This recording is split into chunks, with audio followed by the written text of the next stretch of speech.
Ayan, what is up mga kapitbahay, no? Welcome back na naman dito sa channel at sa home lab natin, no? First time na naman natin dito mag-vlog dito sa home lab natin kasi meron tayong isang tropang IT na nagtatanong po siya sa akin about dito sa DNS ng ating pfSense. Okay, ang senaryo mga kapitbahay, meron silang office. Okay, so gumagamit sila ng PF Blocker NG, which is eto, yan, PF Blocker NG. Kung yung matatanong, alam naman natin na yung PF Blocker NG natin is nagbablock sa ng mga sites or naglilimit siya na nagko-content filtering siya through DNS resolution. Okay? Kapag yung DNS mo is eto, which is etong IP na to, yan, lahat ng default ng DNS ni pfSense is dito niya pinapadaan, kaya nabablock niya yung mga sites na nakalimit dito sa PF Blocker NG natin. Okay, ano nga ba ang senaryo mga kapitbahay? Etong tropa nating IT is ang gusto niya kasi is hindi dapat yung DNS ng ISP provider niya ang gagamitin ng pfSense niya, which is like for example, pag nag-browse ka, automatic pag nag-browse ka, pupunta si site doon sa DNS ni pfSense, which is yung IP na kuwari yung IP ng pfSense niya is 50.1 din, yan, yung ganito 50.1. alam naman natin, di ba, kapag si pfSense or si kahit anong firewall yan, automatic pwede natin gawin yung IP niya as a DNS server kasi automatic lahat doon yun pupunta. Okay, so dahil nga gumagamit siya ng PF Blocker NG, ayaw niya na syempre kapag kunwari naka PF Blocker NG ka tapos naka DNS blocking ka, automatic kapag pinalitan mo yung or kapag mali ang DNS na nakukuha ng isang device, automatic mababypass niya yung yung PF Blocker NG. So hindi siya malilimit, hindi siya ma-filter. Kaya di ba dito sa pfSense natin meron tayong rule na ganito. Sorry. Meron tayong rule na ganito. Which is itong isa na to, ito, yan.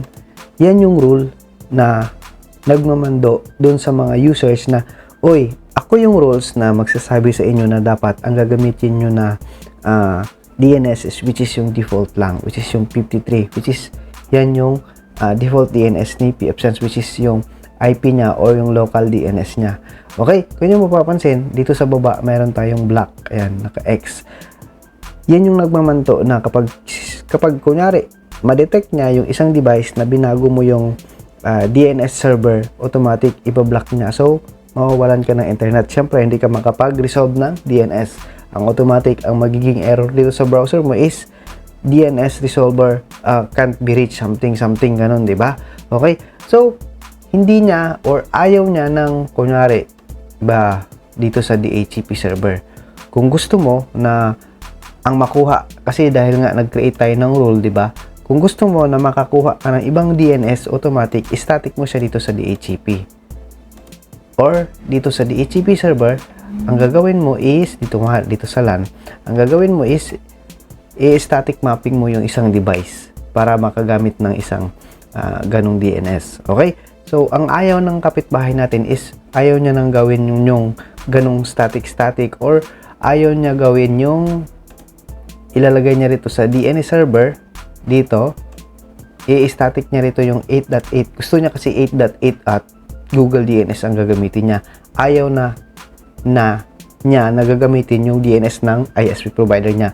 Kung nyo mapapansin, kapag nag-set up ka ng pfSense tapos naka-DHCP yung one mo, ayan, makikita mo agad dito, ayan, ito yung DNS na ginagamit. Kung nyo mapapansin, ito yung isang DNS, which is, yan yung IP ng ISP provider ko rito. Yan yung DNS. Ayaw niya ng ganyan. Gusto niya yan palitan. Gusto niya sa 888 or sa 1.1.1.1 dumadaan ang DNS niya. Pero hindi niya kailangan gumalaw dito sa DHCP server para mag-static ng ibang DNS or dun sa Windows server niya. Ayaw niya na palitan yung default DNS. Gusto niya kasi dun sa Windows server niya, 'di ba, dun sa DNS forwarder, automatic kapag naglagay ka ng 8.8.8 doon, automatic ang makukuha mo is 8.8, pero ang last route niya is dito pa rin mapupunta. Ayan. Paano nga ba daw palitan to para magiging 8.8 to dito sa pfSense natin? Yan yung katanungan ng kapitbahay natin. Okay? So, ituturo ko sa inyo kung paano yung basic configuration ng pfSense natin para ma-manage mo yung DNS server mo para hindi mo na ito magamit. Ayan, hindi mo na magamit yung IP or yung DNS mismo ng ISP provider mo para diretso na sa labas. Hindi na siya dadaan or hindi mo na kailangan mag-static dito sa pfSense mo. So, napaka-basic lang po yun gawin mga kapitbahay, no? Dito sa pfSense, automatic, kapag nag-set up ka nito, automatic, ang magiging DNS mo is yung IP ni pfSense. Okay? Tapos, ang last route niya is siyempre dito sa IP ng router mo, which is yung IP ng modem ng ISP provider mo. So, ayaw niya ng ganun. Okay? Ang gusto niya, 8.8 lahat pupunta kasi may issue daw siya kasi parang may nagko-conflict daw somewhere. Ayan, dun sa kasi yung isang internet niya is naka-static public IP, yung isa is naka-local IP lang, which is naka-dynamic lang, hindi siya naka-bridge, so wala siyang static public IP. So, ang nakukuha ng isang one port niya is parang ganito lang din sa akin, 1.1, which is yung local IP ng router ng ISP provider. Okay? Parang may conflict siya doon, na parang naranasan ko dati yan nagko-conflict siya doon sa pinaka IP kasi syempre local IP lang. Yan. So, ang gagawin mo para mapalitan mo to, itong last route ng DNS na to is punta ka lang dito sa system, tapos general setup. Ayan, pwede mo papansin, meron tayo ditong parang area na DNS something. Yan, about DNS server settings. Ayan. Kung nyo mapapansin, ayan, DNS server override. Ayan, kung nyo mapapansin, allow DNS server list to be override by DHCP on the WAN remote or OpenVPN servers. Ayan, ma-override niya. Like, kunyari, kahit ano man ilagay mo dun sa, explanation dyan. Kung kahit anong ilagay mo dun sa device mo, or kahit anong ilagay mo dito sa DHCP server mo, dito pa rin siya lalabas. Kasi ma-override pa rin siya Yan. Yan. Kung ano ang binibigay ni default na DNS or anong default na nakukuha na DNS ni pfSense galing dun sa router ni ISP provider mo, dyan pa rin siya dadaan. Okay? So, ang gagawin mo is i-uncheck mo lang to. Ayan. Uncheck mo lang yan, tapos ilagay mo dyan. So, kunyari, ang ilalagay natin dyan, 1. Yan. Tapos, add ka pa ng isa. Yan. Okay, so hindi na yan ma-override. Automatic, ang gagamitin niya is ito, yung last route mo na to. Yan yung DNS na gagamitin niya para hindi na gagamitin yung DNS ng kanyang ISP provider. Okay? Yan. Diyan siya pupunta. Kapag sinave mo yan, automatic pupunta na agad dyan doon. Yan. Kung nyo mapapansin, kapag nag-home ka, ayan. O, diba? Nandito na siya. Dalawa. So, dyan lahat dadaan ng mga device mo dito sa DNS na to, which is yung in-static mo. So, hindi mo na kailangan o hindi ka na mamumroblema na mababypass yung PF Blocker NG mo. Yan. Kahit hindi mo siya lagyan ng rules na ganito. Yan. Pwede na yun pa rin yung gagamitin nila. Yung 888 na yun kasi parang yun na yung diretsong DNS na gagamitin mismo, yung pinaka last route na paglabas niya dito sa pfSense. Okay? Yan. Yan yung parang pinaka naging issue niya kasi hindi ko siya masyadong naintindihan kasi medyo nahihirapan siya i-explain kasi hindi siya masyadong familiar dito sa pfSense. At saka, ang naintindihan ko lang is ayaw niya gamitin yung DNS ng kanyang IP or ng kanyang ISP provider. Yun. Okay? So, yan yung pinaka-last option or yan yung pinaka-the best na solution para hindi mo magamit. So, i-static mo yung DNS dito sa general setup ng pfSense mo. Ayan, sa DNS server settings para sa iba sa mapunta. Okay? Tapos, hindi mo kailangan galawin dito sa DHCP server mo. Mag-i-static ka ng 888 or mag-i-static ka rin sa mga device mo ng 888. Okay? So, same process pa rin, ang kukunin pa rin ni client mo is yung default DNS ni pfSense which is yung 53 pero naka-route siya doon sa 888. Okay? So, hindi mo talaga gagamitin. Kasi meron ako dating parang may issue sila dun sa ISP provider nila, which is residential yun. Kapag kapag default DNS daw, which is yung ginagamit nila is DNS mismo or yung IP mismo ng router ng provider, parang mabagal.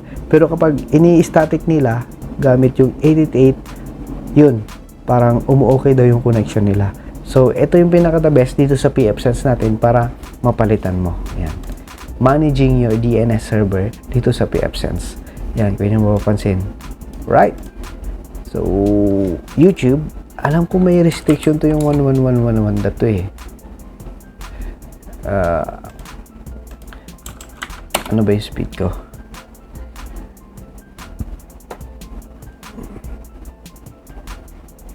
So, bakit naka 10 by 100 lang ako? Saan ba ako nakakonect? Naka-gigabit ako lumuwag na naman yung kable ko.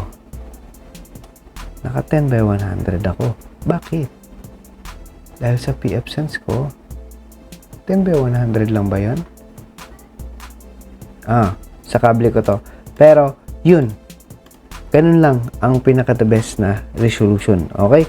Kasi, dito, importante ang PF Blocker NG dahil nga naka-DNS blocking tayo. Ayan. So, sana nasagot ko, no? Sana naturuan ko siya ng konti lang nakaalaman kung paano mo static yung DNS or DNS server ng pfSense mo mismo para hindi siya magre-redirect dun sa pinaka DNS ng ISP provider nyo. Alright? So, ayan. Kung mayroon kayong mga katanungan or mayroon kayong mga question, comment down below and don't forget to hit that subscribe, like, and share para masaya, para marami tayong matutunan, no? Share lang ng share para makatulong tayo dun sa mga baguhan nating tropang IT na gustong matuto sa pfSense at saka basic configuration ng mga network natin. Alright? So, kung hindi nyo pa napanood yung channel ko, i-browse lang nyo yung channel ko. Marami akong mga tutorials, yung mga basic or mga network or mga something na may inspire kayo or may matututunan kayo kahit maliit lang. Alright? So, maraming salamat. Sana, yan, dun po sa tropa natin na nagtatanong, sana nasundan mo tong video na to. Napaka-basic lang. Punta ka lang general setup. Yan, nandito na yon.